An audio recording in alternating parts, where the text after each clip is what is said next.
जय श्री कृष्णा। राधे राधे।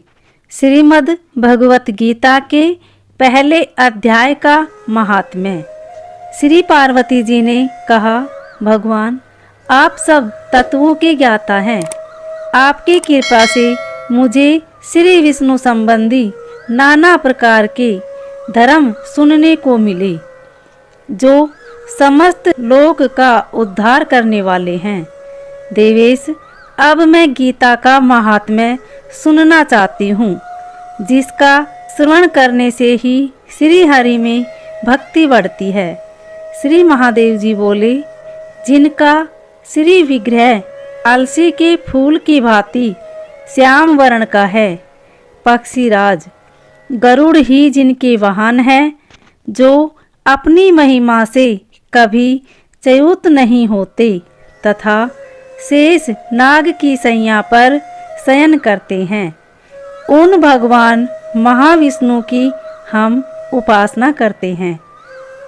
एक समय की बात है, मुर दैत्य के नाशक भगवान विष्णु शेष नाग के रमणीय आसन पर सुखपूर्वक विराजमान थे। उस समय समस्त लोकों को आनंद देने वाली भगवती लक्ष्मी ने आदर पूर्वक प्रश्न किया। श्री लक्ष्मी जी ने पूछा, भगवान आप संपूर्ण जगत का पालन करते हुए भी अपने ऐश्वर्य के प्रति उदासीन से होकर जो इस क्षीर सागर में नींद ले रहे हैं, इसका क्या कारण है? श्री भगवान बोले, सुमुखी मैं नींद नहीं लेता हूँ, अपितु तत्व का अनुसरण करने वाली अंतर्दृष्टि के द्वारा अपने ही माहेश्वर तेज का साक्षात्कार कर रहा हूँ। देवी, यह वही तेज है जिसका योगी पुरुष कुशाग्र बुद्धि के द्वारा अपने अनंत कारण में दर्शन करते हैं तथा जिसे मीमांसक विद्वान वेदों का सार तत्व निश्चित करते हैं।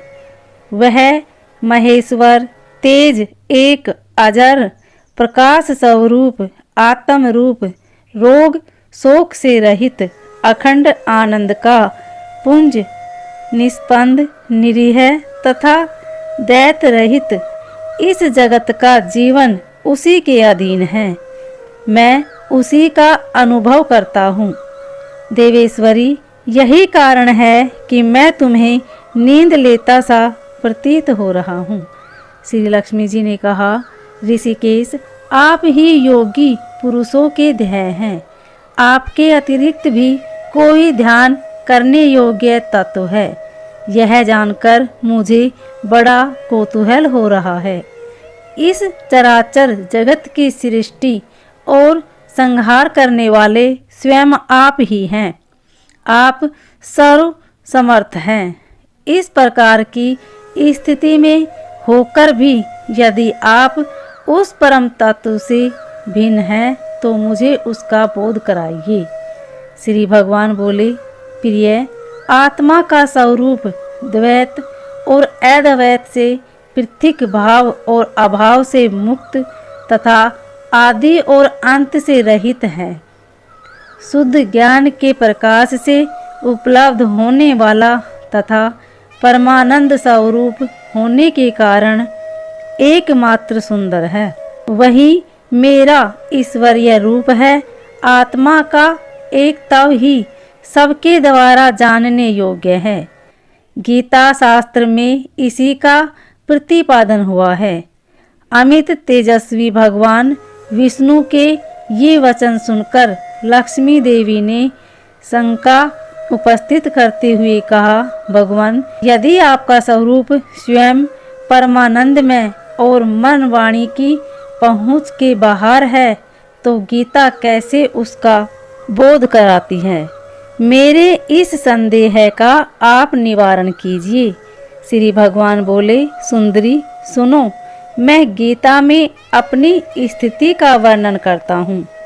कर्मशः 5 अध्यायों को तुम 5 मुख जानो, 10 अध्यायों को तुम भुजाएं समझो, तथा एक अध्याय को उदर और 2 अध्यायों को दोनों चरण कमल जानो।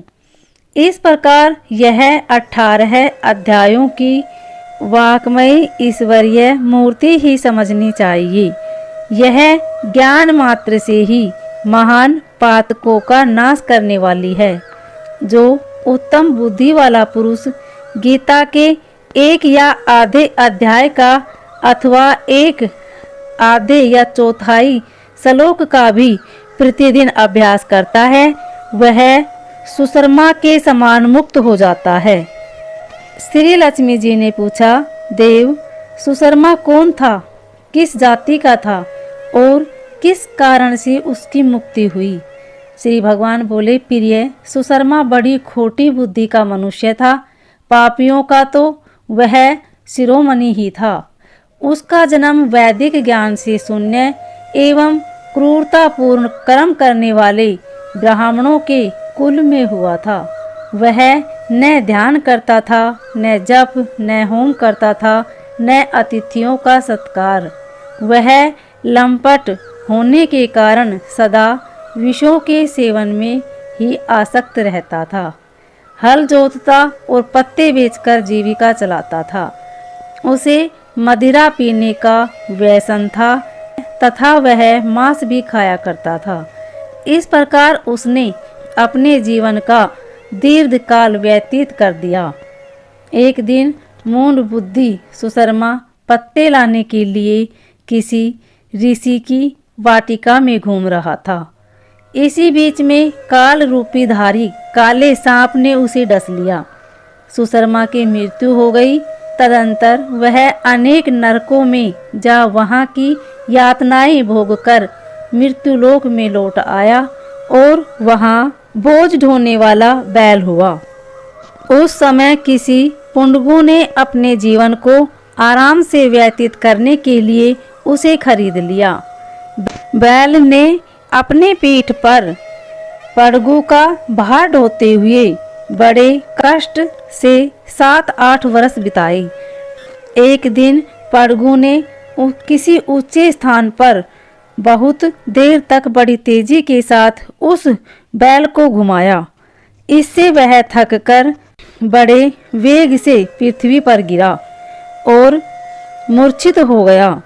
उस समय वहां कुतूहलवश आकृष्ट हो बहुत से लोग एकत्रित हो गए। उस जन्म समुदाय में से किसी पुण्यात्मा व्यक्ति ने उस बैल का कल्याण करने के लिए उसे अपना पुण्यदान किया।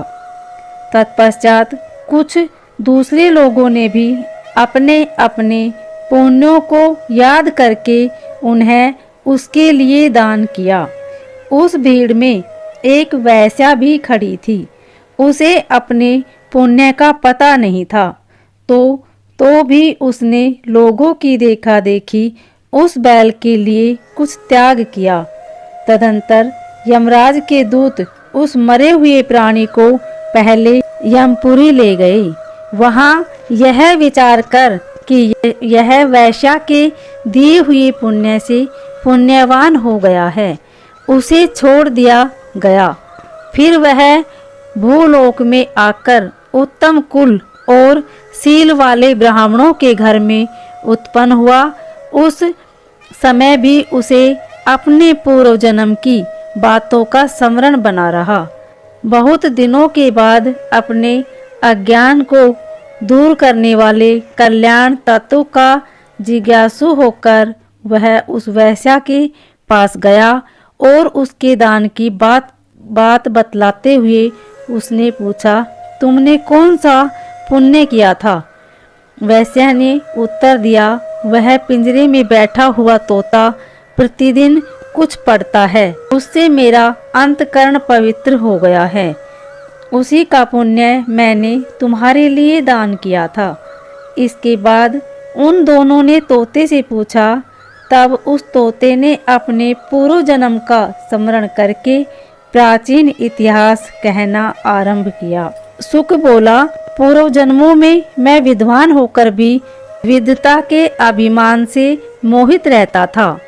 मेरा राग द्वेष इतना बढ़ गया था कि मैं गुणवान विद्वानों के प्रति भी ईर्ष्या भाव रखने लगा। फिर समय अनुसार मेरी मृत्यु हो गई और मैं अनेकों घृणित लोकों में भटकता रहा। उसके बाद इस लोक में आया। सदगुरु की अत्यंत निंदा करने के कारण तोते के कुल में मेरा जन्म हुआ। पापी होने के कारण छोटी अवस्था में ही मेरा माता पिता से वियोग हो गया। एक दिन मैं ग्रीष्म ऋतु में तपे हुए मार्ग पर पड़ा था। वहां से कुछ श्रेष्ठ मुनि मुझे उठा लाए और महात्माओं के आश्रय में आश्रम के भीतर एक पिंजरे में उन्होंने मुझे डाल दिया। वहीं मुझे पढ़ाया गया। ऋषियों के बालक बड़े आदर के साथ गीता के प्रथम अध्याय की आवृत्ति करते थे। उन्हीं से सुनकर मैं भी बारंबार पाठ करने लगा। इसी बीच में एक चोरी करने वाले बहेलिये ने मुझे वहां से चुरा लिया। तत्पश्चात इस देवी ने मुझे खरीद लिया। यही मेरा वृत्तांत है जिसे मैंने आप लोगों से बता दिया।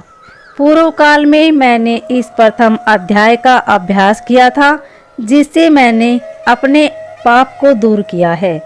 फिर उसी से इस वैश्य का भी अंतकरण शुद्ध हुआ है और उसी के पुण्य से ये द्विज श्रेष्ठ सुशर्मा भी पाप मुक्त हुए हैं। इस प्रकार परस्पर वार्तालाप और गीता के प्रथम अध्याय के महात्म्य की प्रशंसा करके वे तीनों निरंतर अपने अपने घर पर गीता का अभ्यास करने लगे। फिर ज्ञान प्राप्त करके वे मुक्त हो गए। इसलिए जो गीता के प्रथम अध्याय को पढ़ता, सुनता तथा अभ्यास करता है, उसे इस भवसागर को पार करने में कोई कठिनाई नहीं होती। उम्मीद है आपको श्रीमद् भगवत गीता के पहले अध्याय का महात्म्य पसंद आया होगा। अगर पसंद आए तो कमेंट में ओम नमो भगवते वासुदेवाय अवश्य लिखें। धन्यवाद।